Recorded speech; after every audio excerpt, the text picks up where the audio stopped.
friends, good morning all of you. Welcome to this session on YouTube channel Biology Teaching Center. Your educator doctor Akhileshwar Kumar. आज के session में मैं 12th class के sent up examination का जो biology में questions आए हैं, मैं उसका क्वेश्चन सॉल्व करने का प्रयास कर रहा हूँ। इसमें बायोलॉजी पेपर में जो एमसीक्यू क्वेश्चन होते हैं, मल्टीपल चॉइस क्वेश्चन माने जिसे ऑब्जेक्टिव क्वेश्चंस बोलते हैं, जिसकी संख्या 70 होती है, 70, जिसमें से 35 क्वेश्चन सॉल्व करना होता है। और सेंटअप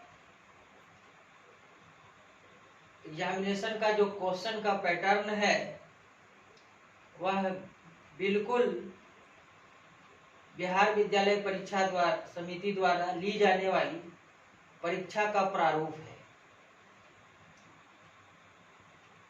बिहार विद्यालय परीक्षा समिति के अध्यक्ष का भी कहना है कि विद्यार्थियों को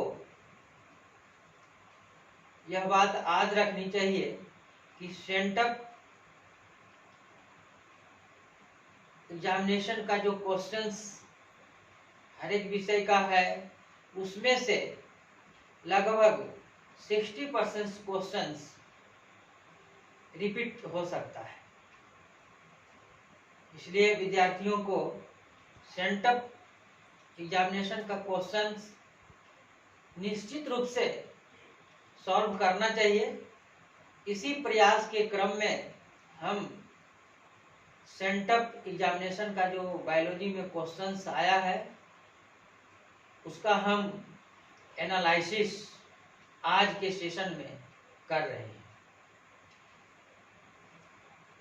तो हम सर्वप्रथम फर्स्ट क्वेश्चन को देख रहे हैं। फर्स्ट क्वेश्चन है बी लिम्फोसाइट ओरिजिनेट फ्रॉम, मतलब बी लिम्फोसाइट्स उत्पन्न होता है। अब कहाँ से होता है? ऑब्जेक्टिव में है stomach, liver, thymus, bone marrow. तो यहाँ पर क्वेश्चंस ऑब्जेक्टिव या एमसीक्यू हल करने का सबसे जो मेन ट्रिक होता है, उसमें से हम सबसे पहले देखेंगे कि चारों जो ऑब्जेक्टिव्स हैं ए बी सी डी, वो चारों ऑब्जेक्टिव में से सभी के बारे में ज्ञान प्राप्त होना चाहिए, तभी हम उस करेक्ट क्वेश्चन को हम सॉल्व कर सकते हैं। जिस तरह से बी लिम्फोसाइट्स उत्पन्न होता है, बी लिम्फोसाइट ओरिजिनेट फ्रॉम, इसमें फर्स्ट ऑफ ऑल जानना होगा कि लिम्फोसाइट्स है क्या चीज। अगर हमें लिम्फोसाइट्स मालूम है तो हम फर्स्ट जो ऑब्जेक्टिव ए है स्टोमैक से, इसको हम हटा सकते हैं, क्योंकि लिम्फोसाइट्स एक WBC जो ब्लड है, ब्लड का सेल्स है, उसका टाइप है, माने B lymphocytes type of WBC। तो इस तरह से हम समझ सकते हैं कि आपका स्टोमैक और जो सी ऑब्जेक्टिव है लीवर, ये दोनों जो है सब इसको हम हटा सकते हैं ऑप्शन से, ये दोनों नहीं हो सकता है। अब यहाँ पर है थाइमस बी और डी में है अस्थि मज्जा और बोन मैरो। तो इसमें से अगर हमें जानकारी है कि लिम्फोसाइट्स एक इम्यून सिस्टम उत्पन्न करता है जो WBC का टाइप है, तो यह लिम्फोसाइट दो तरह का होता है टी लिम्फोसाइट्स और सेकेंड बी लिम्फोसाइट्स।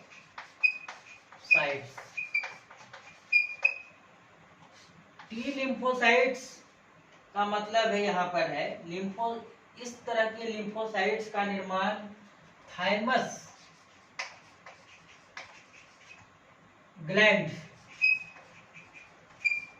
ग्लैंड में इसका जो है तो डेवलपमेंट होता है। जो यहाँ पर इस थाइमस का जो पहला लेटर टी है, इसलिए इसको टी लिम्फोसाइट्स दिया गया। तो अगर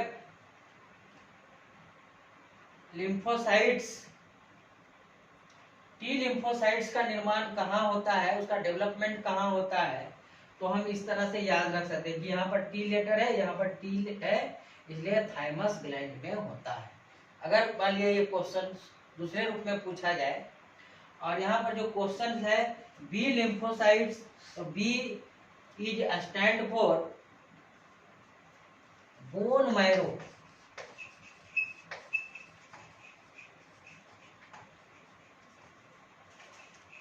बोन मैरो हिंदी में इसे अस्थि मज्जा बोलते हैं, अस्थि मज्जा। तो B is stand for bone, इसका मतलब बी लिम्फोसाइट्स बोन मैरो में इसका डेवलपमेंट होता है।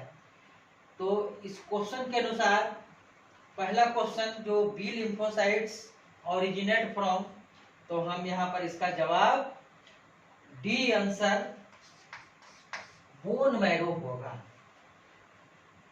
तो इस तरह से हम दो जैसे क्वेश्चन पूछे हम इस तरह से याद रख सकते हैं कि बी बोन मैरो यहाँ पर बी से है यहाँ पर, इसलिए बी लिम्फोसाइट बोन मैरो और टी लिम्फोसाइट थाइमस ग्लैंड्स में उत्पन्न होता है। इसको याद करने का यही सबसे तरीका है कि टी लिम्फोसाइट थाइमस ग्लैंड में और बी लिम्फोसाइट्स बोन मैरो में इसका डेवलपमेंट होता है। इसलिए first question B lymphocyte originate from, तो आंसर डी जिसमें है बोन मैरो। अब हम सेकंड क्वेश्चन जो क्वेश्चन आपका स्क्रीन पर दिखाई पड़ रहा है, how many codons are present in genetic code. Question number 2 पर ध्यान देंगे। हाउ मेनी कोडोन्स माने आनुवंशिक कूट में कितने कोडोन होते हैं। अब यहाँ पर समझना होगा कि यह जो क्वेश्चंस है सेकेंड क्वेश्चंस, वह जेनेटिक कोड सबसे पहले जो विद्यार्थी पढ़े होंगे व्हाट इज जेनेटिक कोड, तो ये जेनेटिक कोड से क्वेश्चंस है। तो जेनेटिक कोड में कोडोन होते हैं और वह कोडोन जो है 3 लेटर्स से होते हैं। जो डीएनए और आरएनए का जो प्यूरिन और पाइरिमिडिन जो बेस होते हैं, उनके लेटरों का संकेत समूह होता है। तो जेनेटिक कोड अभी उतना डिटेल में नहीं जाएंगे कि जेनेटिक कोड क्या है उसके बारे में, लेकिन यहाँ पर समझना है कि जेनेटिक कोड से ये क्वेश्चंस है। और जेनेटिक कोड में जो आपका लेटर है AUGC 4, ए का मतलब एडिनिन, यू का मतलब यूरेसिल, जी का मतलब गुआनिन और सिल साइटोसिन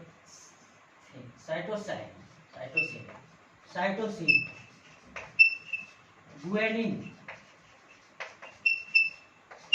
यूरेसिल और एडिनिन, ये 4 लेटर में से 3 लेटर का समूह होता है। तो जेनेटिक कोड जनरली जो होता है वह आपका ट्रिपलेट होता है। ट्रिपलेट का मतलब 3 लेटर का समूह होता है। यहाँ पर अगर सिंगलेट माने एक एक लेटर का अगर समूह होगा तो उसमें से 4 कोडोन का ही निर्माण होगा। माने अगर एक एक लेटर का हम अगर बनाते हैं तो ए यू जी सी, अगर हम डबलेट का मतलब दो दो लेटर का अगर हम इसका समूह करते हैं तो यहाँ पर 4 का स्क्वायर मतलब आपका 4 गुने 4 बराबर 16 कोडोन होता है। तो जेनेटिक जो कोड है वह आपका ट्रिपलेट्स मतलब 3 लेटरों का समूह है। इसका मतलब 4 लेटर जो है उसमें आपका 4 का पावर क्यू, मतलब यहाँ पर याद करने के लिए 4 चौका 16 चौके 64। इस तरह से जो भी इसमें जेनेटिक कोड में जो कोडोन की संख्या होती है वह आपका 64। अभी सब ऑब्जेक्टिव में देखेंगे कि how many codons are present in genetic code, उसका आंसर डी जिसमें 64 है, इसका सही जवाब आपका 64 हुआ। जेनेटिक कोड इज ट्रिपलेट का मतलब 3 लेटरों का समूह होता है। जैसे यहाँ पर 3 लेटर माने A U G, A U C, A U G, A U G, A U C, A U U, इस तरह से भी यही आपका इस तरह से कोडोन की संख्या जो होता है वो आपका 64 होते हैं। जो आपका 20 अमीनो एसिड्स होते हैं और ये अमीनो एसिड का ये कोड करता है। तो 20 अमीनो एसिड हमारे जो एसेंशियल है वो आपका प्रोटीन निर्माण में भाग लेते हैं। तो इसमें से अगर सिंगलेट कोडोन होगा तो यह 4 अमीनो एसिड को कोड करेगा। अगर वह डबलेट होगा तो सिर्फ 16 अमीनो एसिड को कोड करेगा। लेकिन अमीनो एसिड की संख्या यहाँ पर 20 है, तो इसके लिए ट्रिपलेट कोडोन की आवश्यकता होती है जिसमें से 64 है। तो इस तरह से प्रत्येक अमीनो एसिड के लिए विभिन्न कोडोन की आवश्यकता होती है। इसलिए जेनेटिक कोड में कोडोन की संख्या 64 होता है, हमेशा याद करने की चीज।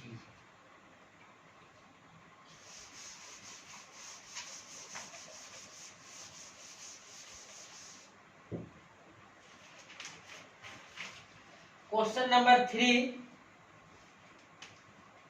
The 2 components of an ecosystem, पारितंत्र के 2 घटक कौन कौन से? इकोसिस्टम के निर्माण के लिए 2 चीज कौन कौन से हैं? इसमें से फैक्टर्स, तीसरा क्वेश्चन जो है फैक्टर्स और कंपोनेंट्स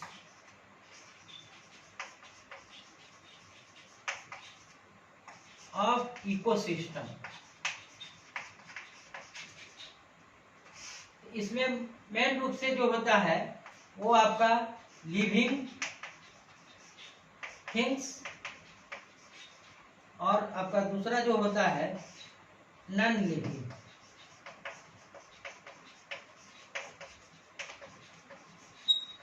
लिविंग थिंग्स और नॉन लिविंग थिंग्स मतलब जैव घटक किसको बोलते हैं और इसमें अजैव घटक बोलते हैं। तो मुख्य रूप से किसी भी इकोसिस्टम के बारे में अगर आप जानकारी रखते होंगे तो बहुत सारे grassland ecosystem, pond ecosystem, forest ecosystem, cropland ecosystems, तो जितने भी इकोसिस्टम्स हैं उसमें मुख्य रूप से 2 चीज होते हैं, एक नॉन लिविंग, दूसरा आपका लिविंग। नॉन लिविंग के अंतर्गत आपका जैसे सॉइल है, ह्यूमिडिटी है और भी लाइट है, टेम्परेचर है, इसके अंतर्गत आते हैं। लिविंग कंपोनेंट्स या लिविंग फैक्टर्स के अंतर्गत मुख्य रूप से जो है आपका ऑटोट्रॉफ्स, ग्रीन प्लांट्स जिसको प्रोड्यूसर्स बोलते हैं, सेकंड कंज्यूमर्स और थर्ड जो है सो डिकम्पोजर होते हैं। तो इस तरह से लिविंग थिंग्स और नॉन लिविंग थिंग्स मतलब जैव और अजैव। अब इसमें ऑब्जेक्टिव जो है आपका second B, abiotic and biotic, Hindi में अजैविक तथा जैविक। तो क्वेश्चन नंबर 3 का सही जवाब बी होगा, जिसमें एबायोटिक एंड बायोटिक या अजैविक तथा जैविक इसका सही आंसर होगा।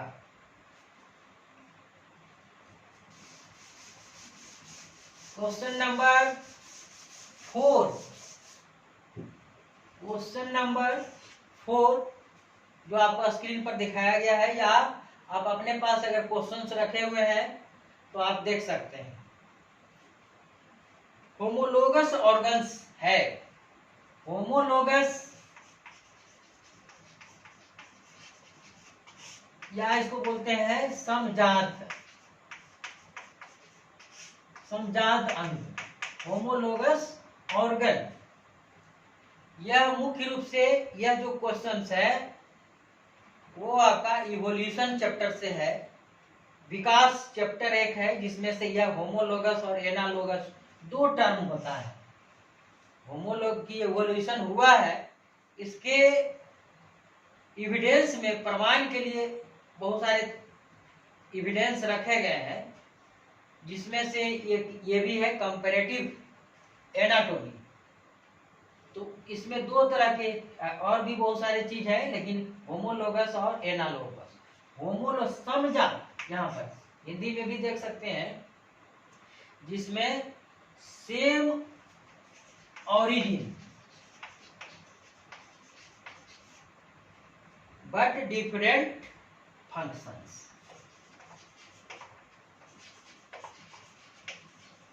डिफरेंट फंक्शंस का मतलब जिसकी उत्पत्ति, जो ऐसे अंग जिसकी उत्पत्ति समान होती है लेकिन कार्य जो है अलग अलग होते हैं।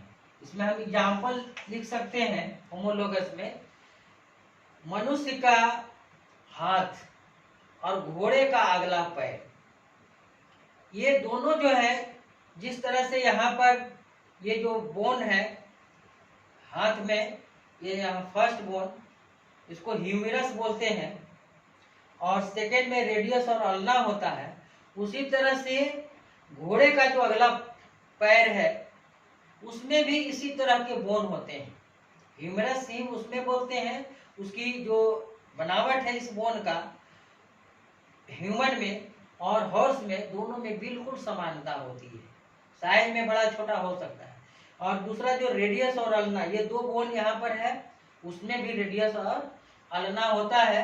तो दोनों की जो आपका सेम ओरिजिन, उसकी उत्पत्ति जो है सो बिल्कुल समान है, लेकिन कार्य भिन्न होता है।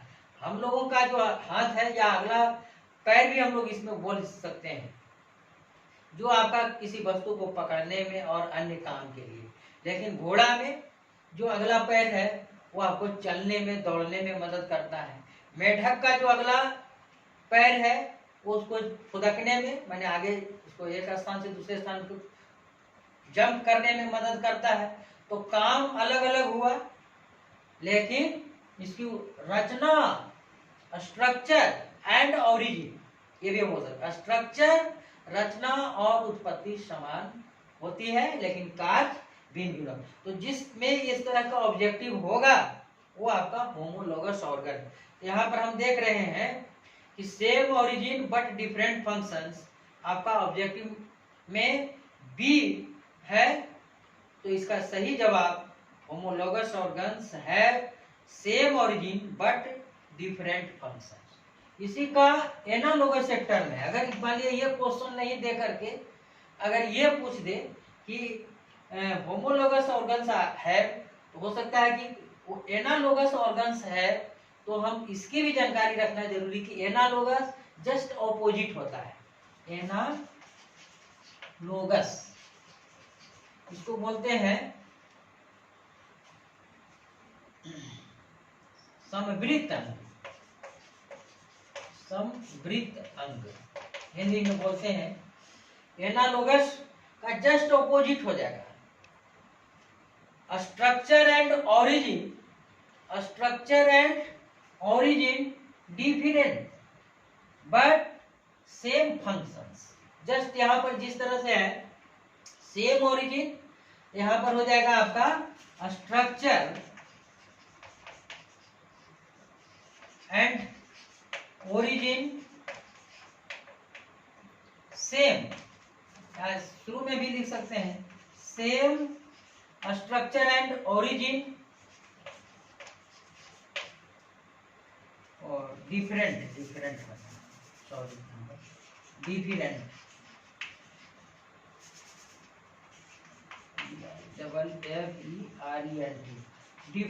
Structure and origin but same function, यहां पर याद रखना चाहिए different structure and origin but same function. हम इसका एग्जांपल ले सकते हैं पक्षियों के पंख और कीटों के पंख।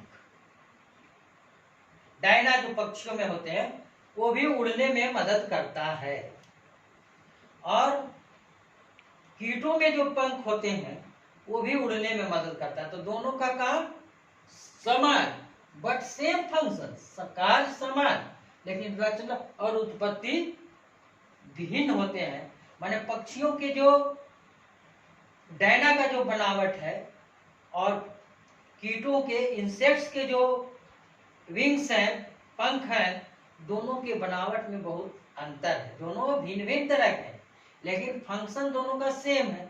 तो अगर होमोलोगस और एनालोगस 2 मार्क्स में यही क्वेश्चन पूछा था कि what are homologous and analogous organs, तो इस तरह के जवाब दे सकते हैं।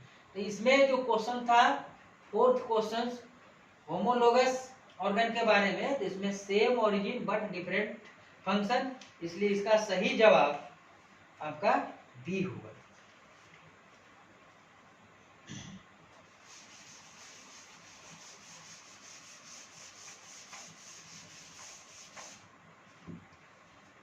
क्वेश्चन नंबर 5, क्वेश्चन नंबर 5 भी इवोल्यूशन से ही है। अभी जो चैप्टर से जो क्वेश्चन 4th नंबर जो क्वेश्चन था, फिर भी इसी चैप्टर से यह 5वां क्वेश्चन है। Which of the following is a vestigial organ of human beings, निम्नांकित में से कौन सा मनुष्य का अवशेषी अंग है। वेस्टिजियल अवशेषी अंग का मतलब होता है, ये भी इवोल्यूशन चैप्टर से ही है। अवशेषी अंग का कहने का मतलब है कि वैसे अंग जो पूर्वजों में एंसेस्टर्स में फंक्शनल था, कार्यशील था, लेकिन अभी वह अवशेष के रूप में फंक्शन लेस, जिसको हम कह सकते हैं फंक्शन लेस है, उसे अवशेषी अंग बोलते हैं। तो इसमें से क्वेश्चन कहता है कि इनमें से कौन सा अवशेषी अंग है vestigial organ of human beings. तो इसमें फर्स्ट में है विजडम टीथ, जिसको बोलचाल में अकल दांत बोलते हैं। जैसे दाढ़ लिखा हुआ है, अकल दांत। दूसरा है निक्टेटिंग मेम्ब्रेन, सी में है ए और बी, और डी में है नेल। इसमें नेल तो अभी भी फंक्शनल है हमारे ह्यूमन बीइंग्स में। यहाँ पर विजडम टीथ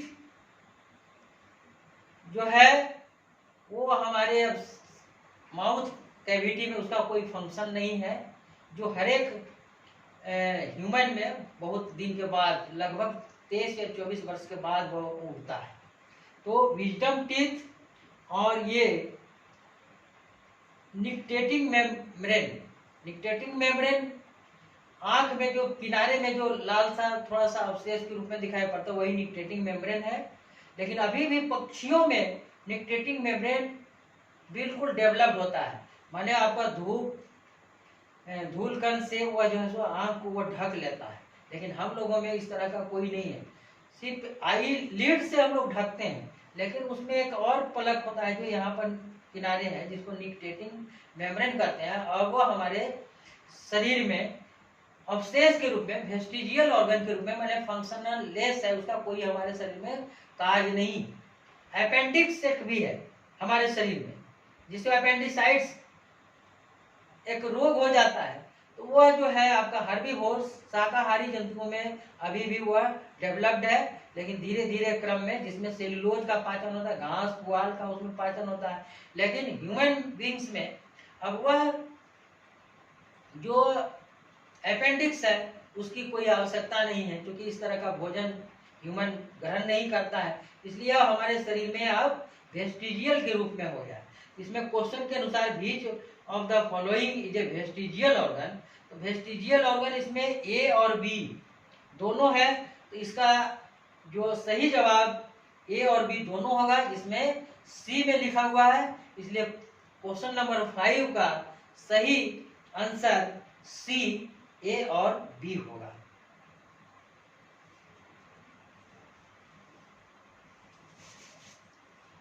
क्वेश्चन नंबर 6,